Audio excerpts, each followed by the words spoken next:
নমস্কার বন্ধুরা, আমিও বাঙালি রান্নাঘরে সবাইকে স্বাগত জানিয়ে আবার একটা রেসিপি আপনাদের মাঝখানে শেয়ার করতে চলেছি। সেটা হচ্ছে ঘাটকুল পাতা বাটা। তাহলে চলুন দেখে নেওয়া যাক আজকের রেসিপি। ওভেনে একটা কড়াই বসিয়ে তাতে দিয়ে দিয়েছি কিছুটা পরিমাণে তেল।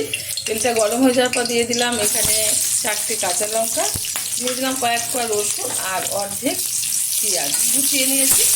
এটা ভালোভাবে একটু ভেজে নেব। এরকমভাবে কাঁচা লঙ্কা যদি তেলের উপরে দিয়ে নাড়াচাড়া করা হয় তার কিন্তু একটা সুন্দর ফ্লেভার আছে।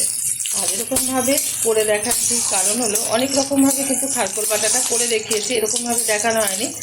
আর এরকমভাবে একবার খেয়ে দেখেছি, ভালো লেগেছে ভীষণ। আর সেটা আপনাদের মাঝখানে আজকে শেয়ার করছি। আশা করি ভালো লাগবে। ভালো লাগলে আমার চ্যানেলটিকে সাবস্ক্রাইব করবেন, লাইক করবেন, শেয়ার করবেন। গরম গরম ভাতের সাথে যেরকম দেখাচ্ছি এরকম খারকোল পাতা একবার বেটে খেয়ে দেখবেন, আশা করি খুব ভালো লাগবে। ভাজাটা হয়ে গেছে, দিয়ে দিচ্ছি খুব অল্প পরিমাণে লবণ। লবণটা বুঝে ব্যবহার করতে হবে, যতটা খারকোল পাতা নেবেন সেই বুঝে কিন্তু লবণটা ব্যবহার করবেন। দিয়ে দিচ্ছি ধুয়ে রাখা খারকোল।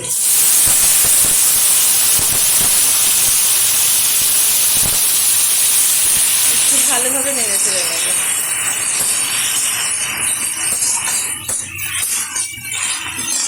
ঢাকার দরকার নেই, ঢাকনা ছাড়াই এটা আমি ভেজে নিচ্ছি ভালোভাবে।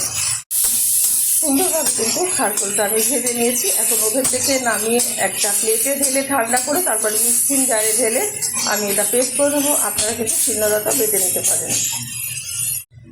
আমি খারকোলটা এই যে মিক্সিতে পেস্ট করার পর যে বাটিতে ঢেলে নিয়েছি। এখন গরম গরম ভাতের সাথে এটা সার্ভ করবো, আপনারা অবশ্যই ট্রাই করবেন।